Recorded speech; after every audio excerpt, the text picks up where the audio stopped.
Welcome to Starting Out Solitary. It is Monday. I'm your host, Terra Incognita, and this week we have a question from Berna Zapanta, or Zapanta. I don't know how to say your last name. I'm sorry, Berna. Anyway, she wanted us to do video on how to set up an altar. So, welcome to week 16.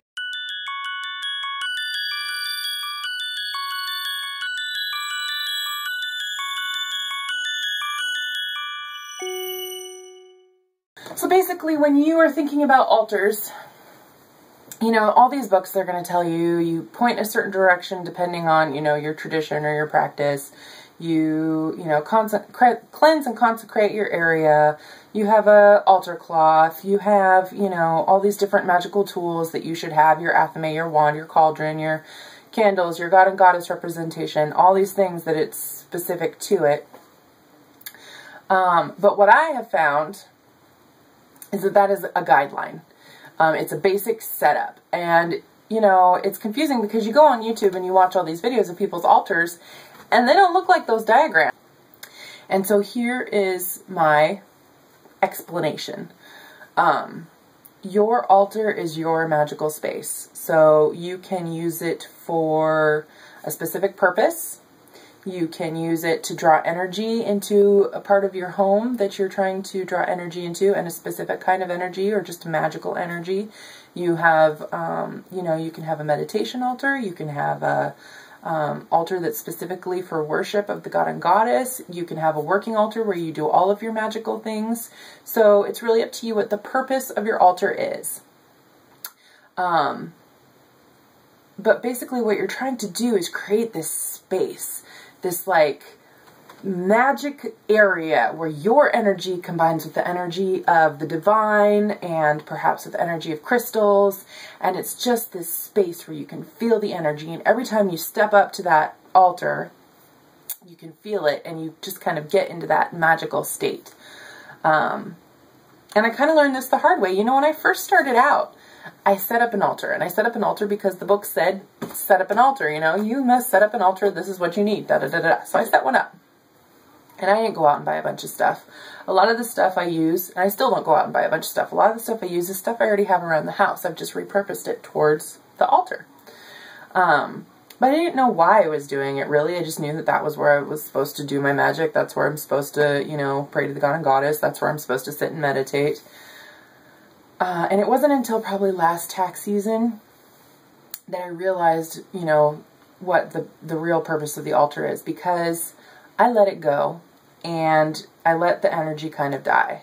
I didn't put any effort into it. I didn't pray at my altar. I didn't meditate at my altar. I just kind of left it. And for a few months, there was no energy there. It was cold and desolate and there was nothing there. So it really made me realize that it is where you are, you know, creating your magical world, your magical space. You are putting in your energy and you're mixing it. You're calling to the divine and you're mixing your energy with the divine. And it just kind of makes this vibrant, wonderful space in your home. And you can put your altar anywhere. Books will tell you, you know, you have to have this kind of table or that kind of table and put it in this part of your room or that kind of your room. And, you know, mine is on a dresser. It's on half of my dresser because that's where I had space to do it. I have another smaller altar on my desk in my home office area of my rec room. And that altar is specifically for the purpose of bringing focus to my mind while I'm working.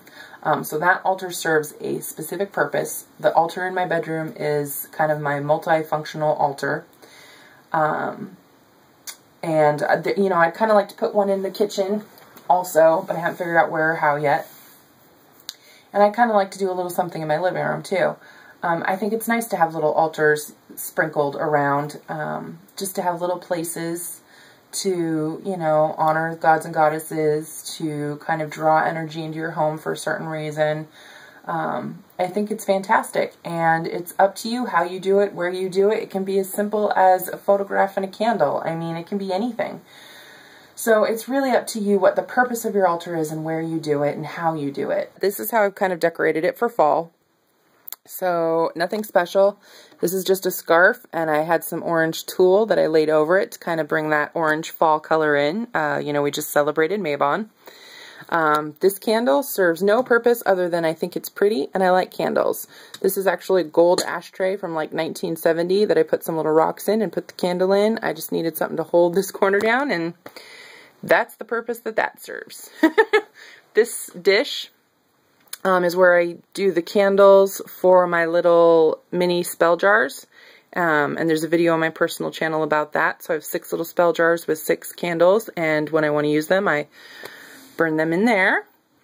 This is a little offering plate that I put there. Sometimes instead of an offering plate, I will have representations of the elements. So I'll have 4 little things there, just kind of sitting there. Other people choose to have their representations of the elements all around, you know, 4 different parts of their altar.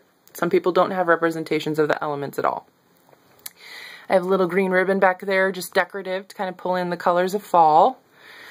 This is my goddess candle. This is my working candle. And this is my God candle. And some people choose to have statues. I don't have statues. I did start to make some candle holders, but my design didn't work out too well, so I have to kind of reconfigure that before I can paint them and put them on here. This is my lucky Buddha. I put him on my altar no matter what time of year it is, because how can you not look at that happy smiling face and not just be happy? Every time I look at this Buddha, it makes me smile, and it's made out of goldstone, which is my what I consider to be a very lucky crystal. Even though it's man-made, I still like it. But this Buddha reminds me that no matter what's going on, there's always something to smile at in your life, and you just have to dig deep and find it. And he just makes me happy. So he always sits right there below my working candle.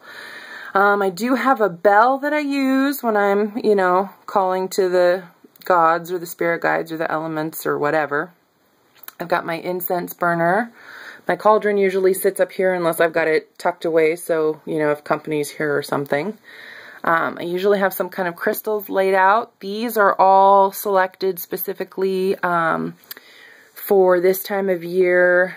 You know, from Mabon to Samhain, for me in my life, it's kind of a time of wrapping things up, and then before I start planning for what's going to be coming in the future. So, you know, right now I'm wrapping up people's tax returns at work, just wrapping up things in my personal life, and getting stuff, all the loose ends tied up for the year before I start planning for the next year. So all of these, I have bloodstone, petrified wood, and emerald, and these are all things for grounding, focusing, revitalizing energy, that kind of stuff. And then sometimes I will put, if I do card draws, you know, I'll select specific cards and put them in my altar. If I am trying to draw a specific energy or mindset in, this is usually just a blank workspace where I do my readings. I mean, that's just it. It's very simple, very basic. The things that are on there are there because I want them on there. So basically, you know, like I said, it's your altar. You want to put things on there that make you think of specific things, that inspire you magically, that help, you know, create the energy you're going for, whether it's certain crystals, whether it's a figurine maybe your grandmother gave you, or a statue that you found at the market that you just think is glorious and beautiful and you love it and it inspires you. It's stuff that you like, stuff that honors your ancestors, stuff that you know, that you're using in your practice. If you use a wand, if you use an athame, if you use those things, then you would want them on your altar where they're handy. If you have a specific deck of tarot cards that you always go to, you might have that on there. So think of the things that you use frequently. Think of the things that, you know, are you trying to really bring an element into your practice? So maybe you have a lot of representations of that element. So if you were thinking about the element of air, maybe you would have butterflies and birds and things like that, a picture of the clouds. You don't even have to, like a lot of people do statues of gods and goddesses, but you can also just print out pictures from the internet, maybe put it on cardstock so it's a little bit sturdier than paper, and you can lean them up on your altar or tape them up on the wall behind it or something, or just lay it down on your altar, you know. there's tons of ideas, tons of things you can do, and you can definitely get inspiration from seeing other people's altars. You know, it's really where you can express yourself, and like I said, think about what you're trying to create. Because it's where it's kind of a culmination of where the energies are. Your energy, the God's energy, the Goddess's energy, all these things that you're trying to draw into this space. So really think about what kind of energy you want there, and that will help you decide what to put on your altar. And you might, you know, Spirit will guide you, your heart will guide you where to place things. If you don't know, just place them where they fit or where they look nice. It's that simple. But there are tons of places where you can get information specifically on, you know, why your altar should face north, or why it should face east, or why your athame should be on there, why your God candle should be on the left, and why your Goddess candle should be on the right, and things like that. So if you really want to have specific reasons for why things should be where, just Google it. Some people do decorate according to the Sabbats. Some people decorate according to other holidays or other things going on in their life. I know you'll see probably Monsoon. She has a lunar altar, which is fantastic. So I hope she talks about that. If not, check out her personal channel. Amanda, I think she's going to be subbing this week. She has 2 or 3 different altars in her house for different reasons. So, you know, you can, sometimes I decorate for a holiday. Sometimes I have the same stuff on my altar for 6 months. If it's working and it's doing what I want it to do, I won't change it. If I feel like it needs to be freshened up, I will. So it just depends on what you're trying to do in your life and in your practice. But all right, that's enough for me. I hope that helped.